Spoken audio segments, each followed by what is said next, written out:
এবার থেকে বাড়িতে পোষ্য রাখতে নিতে হবে অনুমতি। কলকাতা পুর নিগমের ধাঁচে এবার শিলিগুড়ি পুর নিগমও এই নিয়ম আনতে চলেছে। পুজোর পরে শহর জুড়ে এই নিয়ম চালু করতে চলেছে পুর নিগম। এতে পোষ্যদের উপর নির্যাতন কম হবে বলেই মত পুর কর্তৃপক্ষের। 1980 সাল থেকে কলকাতা পুর নিগমের এই নিয়ম রয়েছে।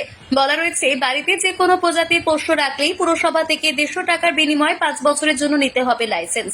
আর তা না নিয়ে বাড়িতে পোষ্য রাখা মানে আইনের চোখে তিনি অপরাধী। যদিও বাড়ি বাড়ি গিয়ে সমীক্ষা করার পরিকাঠামো না থাকায় এই নিয়ম ফাইল বন্দী হয়ে রয়েছে কলকাতায়। তবে সম্প্রতি শিলিগুড়ি 15 নম্বর ওয়ার্ডের নিগমপল্লীর একটি বাড়িতে ঘটে যাওয়া ঘটনা এই নিয়ম নিয়ে শিলিগুড়ি পুর কর্তৃপক্ষকে ভাবাতে শুরু করেছে। জানা গিয়েছে, ওই এলাকায় এক ভাড়াটে বাড়ি ছেড়ে চলে গেলেও ঘর বন্ধ অবস্থায় আটকে রেখে গিয়েছিল তার পোষ্য একটি কুকুর এবং একটি বিড়ালকে। দুদিন পর বিষয়টি নজরে এলে স্থানীয় কাউন্সিলরের সহযোগিতায় পোষ্যদের উদ্ধার করে চিকিৎসার ব্যবস্থা করা হয়। ডেপুটি মেয়র রঞ্জন সরকার জানিয়েছেন, অনেকেই বাড়িতে পোষ্য এনে তাদের অবহেলা করে, তাদের উপর অত্যাচার করছে। এটা আইন বিরুদ্ধ কাজ। শীঘ্রই বিষয়টি নিয়ে আলোচনা করে কলকাতা পুর নিগমের মত ব্যবস্থা করা হবে।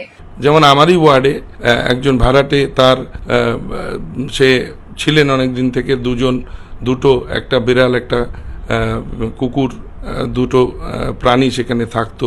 যখন তিনি ভাড়া দিতে পারছিলেন না, তিনি সে ঘর তো ছেড়ে গেছেন, কিন্তু ঘরে তালা লাগিয়ে সে এই দুটো প্রাণীকে বন্ধ করে সে চলে যায় অকারণে। তো আমরা পরে যখন আমার কাছে খবরটি আসে, আমি সেই বাড়ির মানুষদেরকে বলি যে ওটা খুলে দিন, আমরা বিষয়টি পুলিশের সঙ্গে বা অন্যান্য বিষয়গুলো আমরা সামাজিকভাবে আমরা দেখব। তখন খুলে দেখা যায় দুটো প্রাণী তখনও বেঁচে ছিল।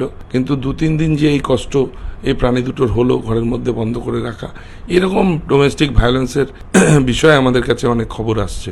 আমরাও এই বিষয়গুলো নিয়ে আলোচনা করব বিভিন্ন ওয়ার্ড কাউন্সিলরদের সঙ্গে, ওয়ার্ডের সামাজিক কাজকর্ম যারা করেন তাদের সঙ্গে কথা বলবো, বলে আমরা নিশ্চিতভাবে আমরাও একটা এই ধরনের সিদ্ধান্তের দিকে এগোনোর ভাবনা চিন্তার মধ্যে আমরা আছি।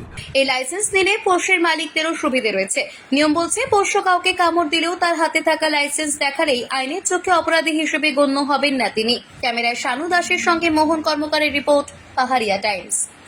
Hello, my name is Shirin Dolma Sherpa and I'm the academic head of BBA in Tourism, Hospitality and Aviation.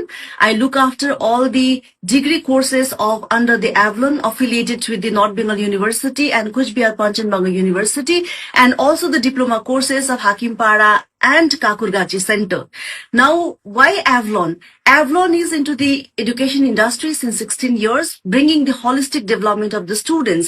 We not only focus on the practical aspect, but we also focus on the theoretical aspect. And also, after completing the courses from Avalon, we offer students with a wider range of placement opportunity, not only in tourism, but also in aviation and hospitality. I encourage the young students because we are focusing on the holistic development of the student. Therefore, I encourage the young student to join us and become a part of the Avalon family.